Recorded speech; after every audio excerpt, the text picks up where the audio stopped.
grabación.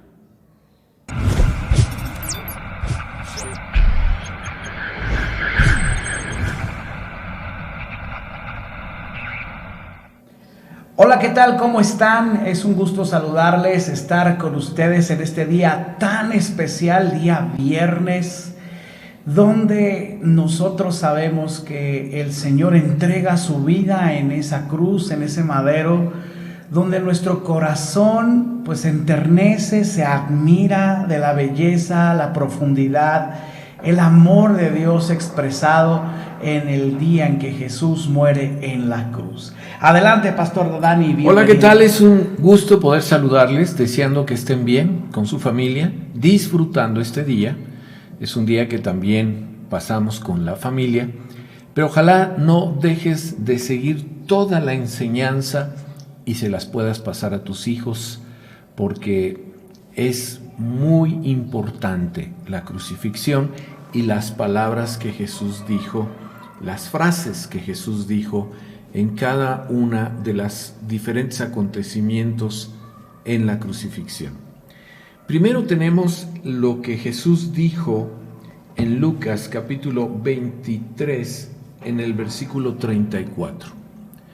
Es una porción de la Biblia que retumba en todas partes. Sí. Porque dice: Padre, perdónalos porque no saben lo que hacen. La gente está abajo de la cruz, crucifíquenle, crucifíquenle.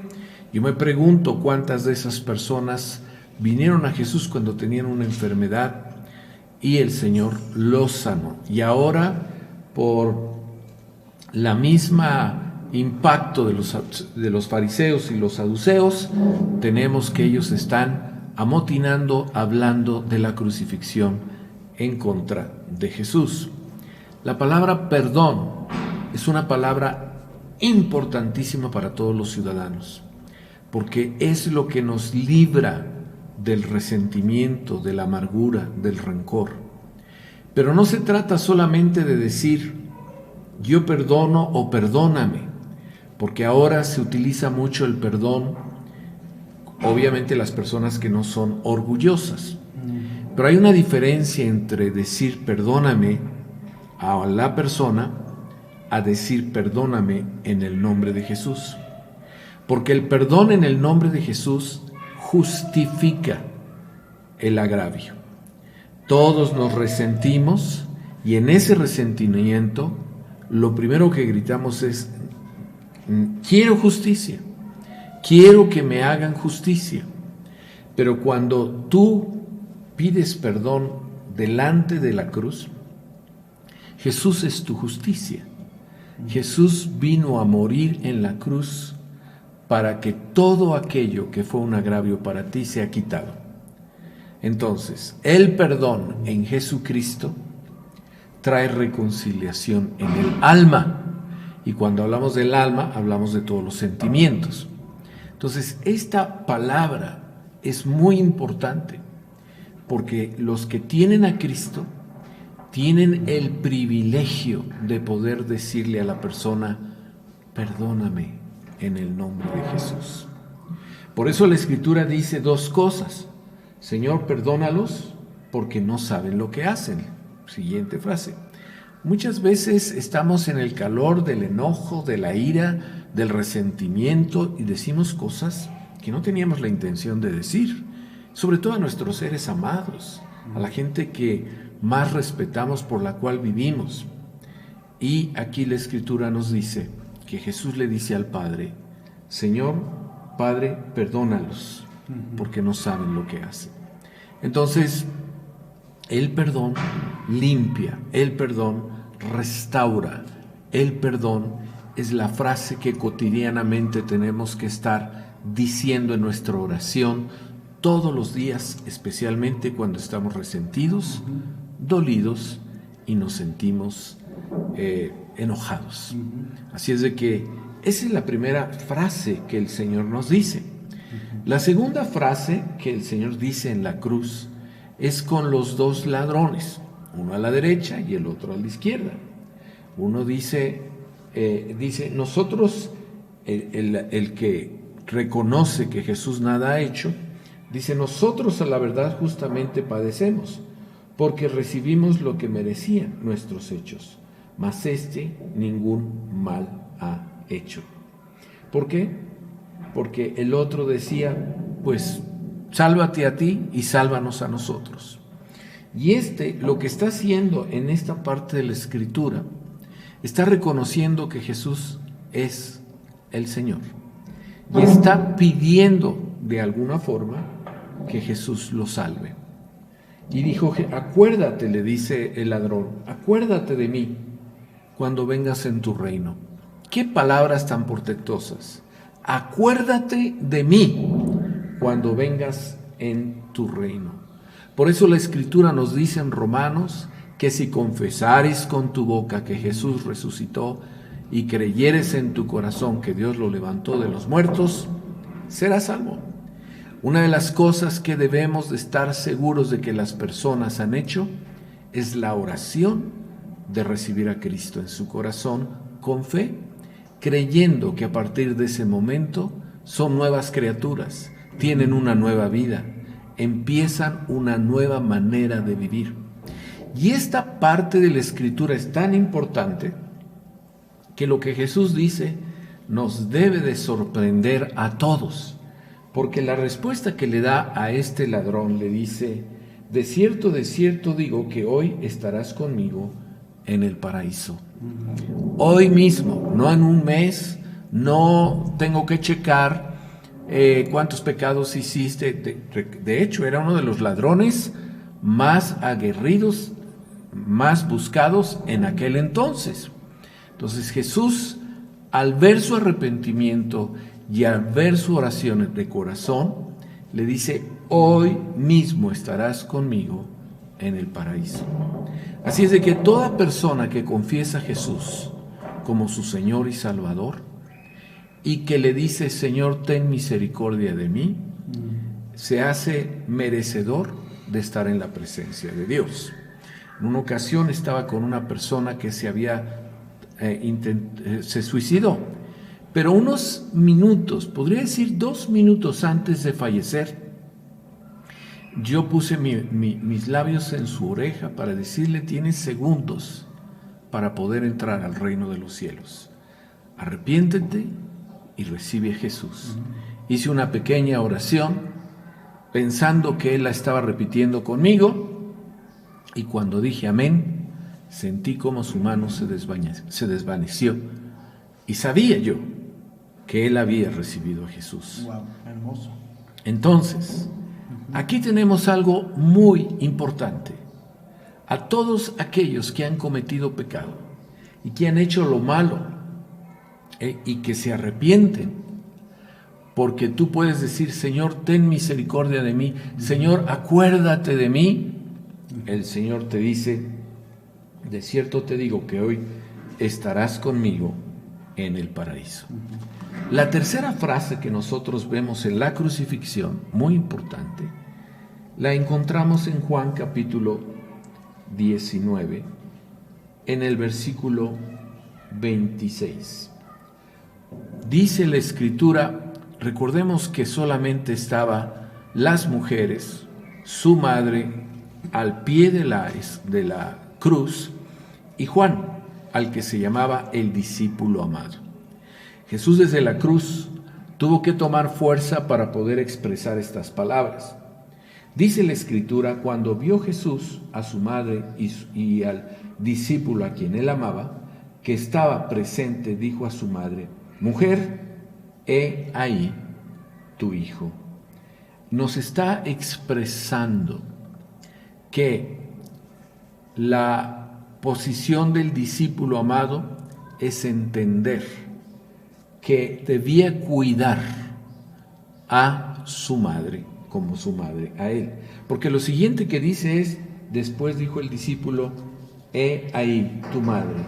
Y desde aquella hora el discípulo la recibió en su casa. ¿Se dan cuenta? Hubo 2 palabras, las vuelvo a repetir. La primera es, mujer, he ahí tu hijo. Y a la mujer le dice, he ahí tu madre. Y enseguidita la Escritura nos dice desde aquella hora el discípulo lo recibió en su casa. ¿Qué nos está diciendo aquí?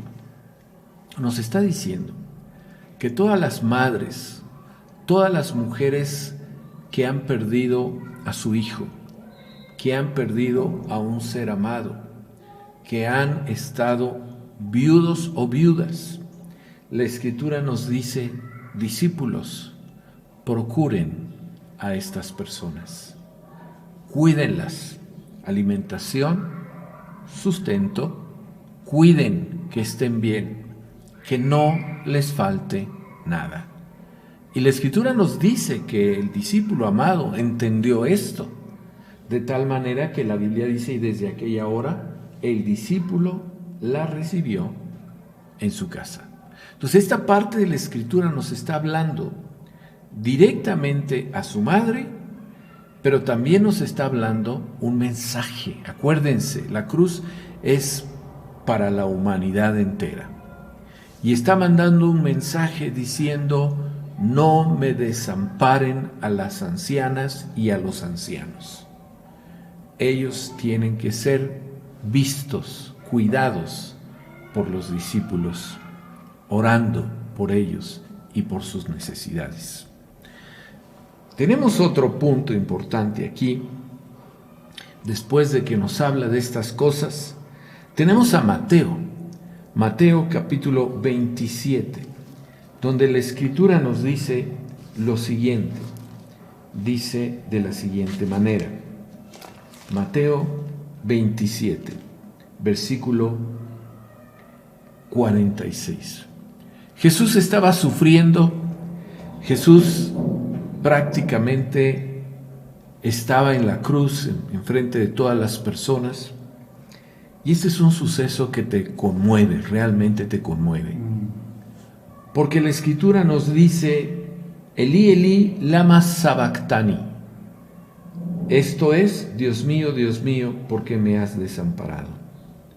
Desde el día que empezó su ministerio, cuando estaba Juan el Bautista bautizando en el río Jordán, recordarán, que oyó la voz de Dios que dijo: este es mi Hijo amado, en quien tengo complacencia, que la paloma vino y posó sobre de él. Ahí tenemos la Dios como Trinidad, Dios Padre, Dios Hijo y Dios Espíritu Santo. Hasta el momento de su muerte, Dios siempre estuvo presente. Él sentía la presencia de Dios. Él caminaba con la presencia de Dios. Cuando Lázaro muere y él se acerca a la tumba, hace una oración al Padre porque sabe que el Padre está presente. Pero hay un suceso muy relevante, que es cuando Jesús sintió que la presencia de Dios se fue. Tú y yo podemos preguntarnos por qué dejó el Padre al Hijo. Y aquí vemos varias interpretaciones. Primero que nada, porque yo creo que Dios no resistió el ver la carga de Jesús cargando con el pecado de la humanidad, no solo en ese siglo, sino en los siglos venideros, toda la maldad, todo el pecado, toda la podredumbre, porque recordemos que en la cruz viene la justicia. ¿Esto qué quiere decir? Quiere decir que Él pagó el precio por nosotros, que el juicio que nosotros merecíamos, Él vino a pagarlo con su muerte. Porque la Biblia dice que la paga del pecado es muerte. Entonces, Él vino a quitar precisamente la maldad y la injusticia nuestra en la cruz, para que podamos estar delante de la presencia de Dios. Sin este acto de justicia, nosotros no podríamos estar en la presencia de Dios. Por más que oremos, por más que clamemos, por más que gritemos, Dios no puede estar delante de una persona llena de pecado y de maldad. Sin embargo, Dios sí puede estar en una persona que se ha arrepentido y que ha sido justificada delante de Dios queda limpio por la justificación por la cruz de Cristo. por su obra en la cruz. Entonces, número 2, Wow. ¿qué es lo que pasó aquí? Dios mío, ¿por qué me has desamparado? Wow. La segunda cosa que nosotros escuchamos es que aquí es donde Él se hace un lado por el dolor y la tristeza de ver el sufrimiento de su hijo. Es decir, yo creo que Él sabía lo que iba a pasar, pero a mí me gusta pensar que como Padre amoroso, parte de la Trinidad, perfectamente unidos, Padre, Hijo y Espíritu Santo, fue tan fuerte que dijo, quiero retirarme un momento. Y ahí nosotros podemos entender que Él está al pendiente del sufrimiento de cada uno de nosotros, los que hemos perdido seres amados, como los que hemos perdido algo en el camino en esta tierra, porque Dios tiene cuidado de nosotros. Otro aspecto importante, la Escritura nos dice, cuando dice, Eli, Eli, lama sabactani, Dios mío, ¿por qué me has desamparado? Nos está hablando de que el Padre permite que entendamos el sufrimiento de el Hijo. ¿Se acuerdan ustedes de Abraham? Sí. Cuando la Escritura nos dice que vaya y sacrifique a su hijo, su único hijo. Sí. ¿Se acuerdan? Sí. ¿Se acuerdan que la Escritura nos dice que subió al monte, lo puso en el altar de sacrificios? Él está sufriendo, Abraham está sufriendo, es su única posesión, su hijo amado.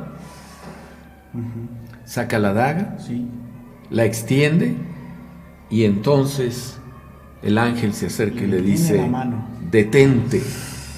Wow. Esa parte de la Escritura para mí me dice que debemos de entender el sufrimiento de un ser humano como era Abraham e Isaac y lo que les tomó el hacer ese acto que no llegó al sacrificio, pero que tuvieron que caminar un cerro sufriendo y que tuvieron que extender la daga obedeciendo al Padre para que tú y yo, no para que ellos, para que tú y yo entendamos que sacrificar a un hijo es algo muy fuerte.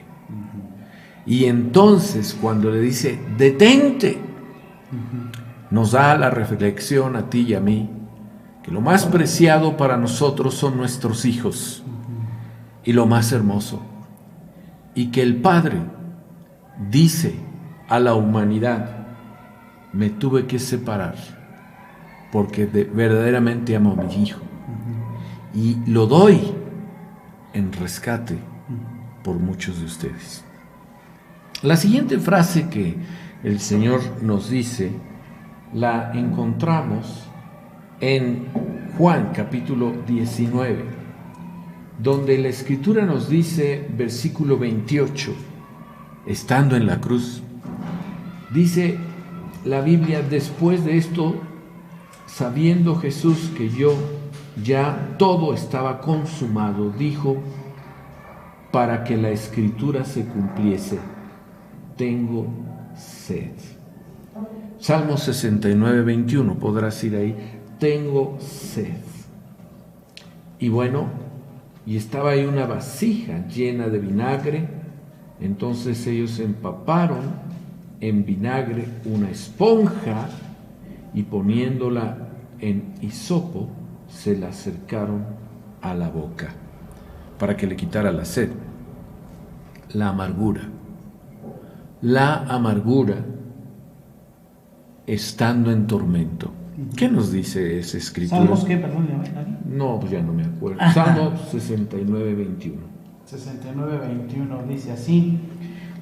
Salmo 69, 21 dice, me pusieron además hiel por comida y en mi sed me dieron a beber vinagre. Esto nos habla de un sufrimiento, Sí. nos habla de amargura. Sí. Ustedes recordarán que cuando el pueblo de Israel iba a salir de Egipto, Ajá. Dios les pidió que hicieran la cena de la Pascua. Sí. Y parte de la cena de la Pascua eran hierbas amargas. Por un lado era el cordero, pero por otro lado eran hierbas amargas. Las hierbas amargas eran para que nunca se olvidaran de dónde los había sacado, de la esclavitud, del dolor, las manos todas quebradizas porque tenían que trabajar a marchas forzadas para construir esas pirámides que nosotros luego vemos. Las hierbas amargas nos hablan de nunca olvidar de dónde salimos. Entonces, cuando nosotros oímos que Jesús dice, tengo sed, ¿sabes? Se nos olvida de dónde hemos salido. Se nos olvida cómo vivíamos. Se nos olvida el pecado que habíamos cometido y ahora nos sentimos que porque tenemos a Cristo, todo lo podemos. Y que esto nos indica que no debemos olvidar el sufrimiento, el dolor de Cristo, porque con el sufrimiento y el dolor, Él pagó el precio. La sed nos habla que tú y yo tenemos que tener sed de Dios y que el agua fresca limpia y quita la amargura del vinagre que pudiera haber. Así es de que no se nos olvide que a tan solo esta palabra, tengo sed, nos da una revelación muy importante del Cordero de Dios en el tiempo de la Pascua. Vamos a otra escritura, otro dicho de Jesús, a Juan, capítulo 19, versículo 30, dice así. Dice aquí ya al final, la escritura nos dice, Juan Jesús hubo tomado el vinagre, dijo, consumado es, habiendo inclinado la cabeza, entregó el Espíritu. Esta parte que nos dice que Él murió, también en otra parte de la escritura nos dice, he acabado la obra, he hecho lo que era correcto delante de la presencia de Dios. Consumado es, delante del Padre, delante de la humanidad, he acabado. La obra se ha concluido. Es decir, Jesús cumplió. Hay una escritura que nos dice que Jesús fue tentado en lo mismo que nosotros, pero sin pecar. Pero sin pecar. Durante el tiempo que estuvo en la tierra, Él no pecó. Sí. Cuando la escritura nos dice consumado es, debemos de entender que terminó la obra del sacrificio para que entonces nosotros pudiéramos tener vida en Cristo Jesús. Para que podamos captar el mensaje de poder definitivamente darle gracias a Dios. Él terminó la carrera. ¿Qué quiere decir eso? Que es el ejemplo a seguir. Que no solamente es recibir a Cristo y caminar con Cristo en nuestro diario vivir. Que no solamente es decir yo creo en Cristo. Sí. Que no solamente es decir claro que yo creo en Él. Sino es concluir en Cristo. Porque se dice que es fácil empezar algo, es difícil continuarlo, pero es muy difícil terminarlo. Y lo que el Señor nos está mostrando aquí es un ejemplo. Termina la carrera. No te me atores a la mitad. Ahora en la pandemia mucha gente se atoró. Sí. Mucha gente culpó. Mucha gente dijo, no puede ser Dios. Y empiezan a tomar sus expresiones y se retiran y se apartan. Personas que vivían en fuego, de repente se apagaron. De repente dijeron, no más. Sí. No olvides que esta parte de la escritura donde nos dice consumado es, te está diciendo, Jesús terminó y vivió hasta el último momento o hasta el último respiro, por amor a ti y por ejemplo a cada uno de nosotros. Después de esto, nosotros podemos ir a Lucas, donde la Escritura nos dice en el capítulo 46, y nos dice lo siguiente: entonces Jesús, clamando a gran voz, dijo: Padre, en tus manos encomiendo mi espíritu. Y bueno, es similar a lo que habíamos leído. Padre, encomiendo mi espíritu. Pero fíjate lo que dice un versículo atrás, versículo 44. Cuando era como la hora sexta, hubo tinieblas sobre toda la tierra hasta la hora novena. El sol se oscureció, el velo del templo se rasgó por la mitad. Quiero detenerme para poder hablar del velo que se rasgó, tratando de expresar y explicar que en el Antiguo Testamento lo que era la presencia de Dios, el tabernáculo, el lugar de habitación de Dios en el desierto, estaba formado de tres partes: el atrio exterior, el aposento, el atrio, podríamos hablar del atrio exterior, el atrio interior y el lugar santo. El lugar santo y el lugar santísimo. El lugar santísimo. El lugar santísimo es donde moraba Dios. Ahí no podía entrar nadie. Nadie. Sí, no. El único que podía entrar era el sumo sacerdote una vez al año. Sí. Y le ponían una cuerdita por si moría en la santidad. Porque ellos eran los representantes del pueblo ante Dios. Sí. Entonces, en la parte de afuera presentaban sus pecados, confesaban sus pecados, hacían un sacrificio de un animalito, ¿verdad?, que era inocente, y que el animalito prácticamente era el que al poner las manos sobre de él pasaba la culpa a este animalito, ¿verdad que es así? Sí. Pero aquí nos dice que el velo se rasgó. Sí. En lo que es el Nuevo Testamento, ya hablando del templo en la época de Jesús. ¿Por qué? Porque hay libre entrada. Esto es maravilloso. Hay libre entrada para todo aquel que recibe a Cristo como su Señor y Salvador. ¿Por qué?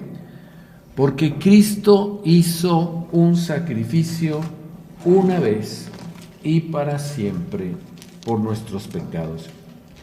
Así es de que hay una parte de la Escritura que me vino a la cabeza,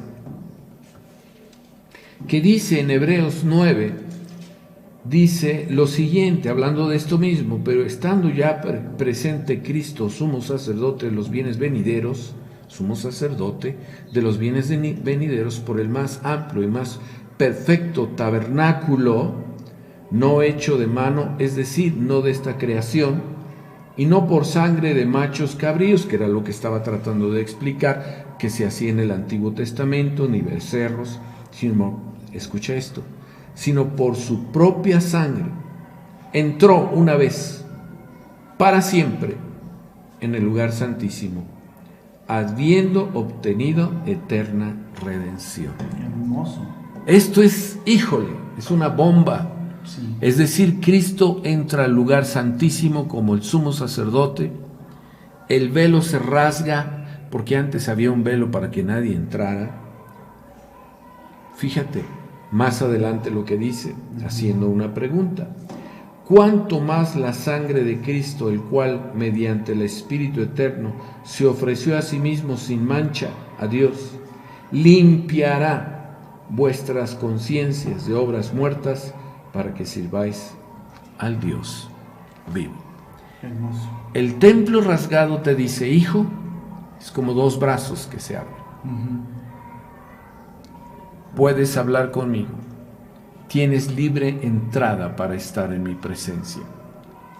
Puedes decirme lo que sientes, lo que tienes. Puedes arrepentirte. Yo te voy a perdonar porque Cristo murió por ti, si lo haces de corazón y de quebrantamiento. Es maravilloso esta parte.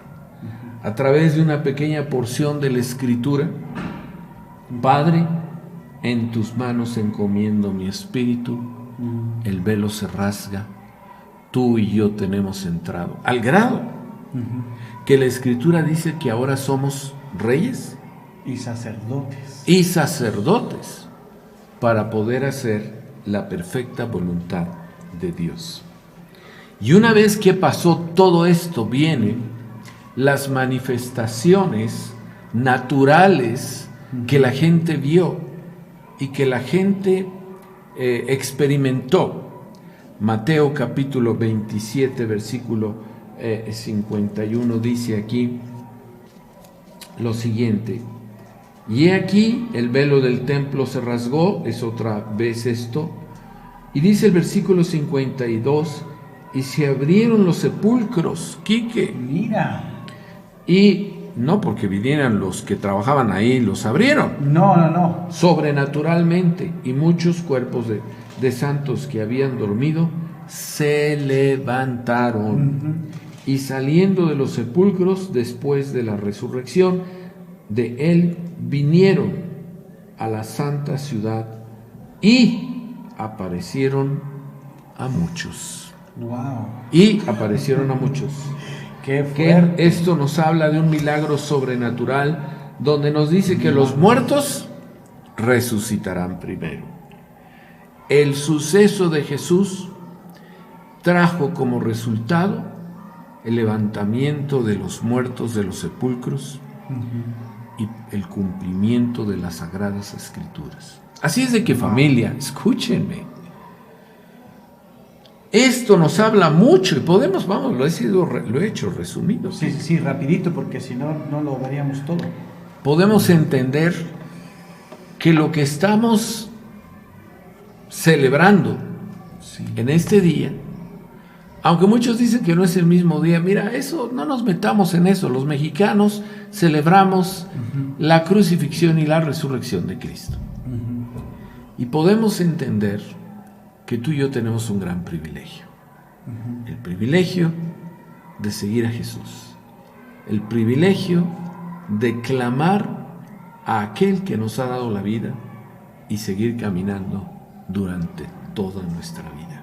Qué precioso. Así es de que ojalá y este mensaje sea de bendición para todos ustedes. Hermoso, precioso. Y podamos ver lo que Dios hace. Dios les bendiga, sigan disfrutando y no se les olvide hacer una oración el día de hoy. Que estén muy bien. Nos vemos.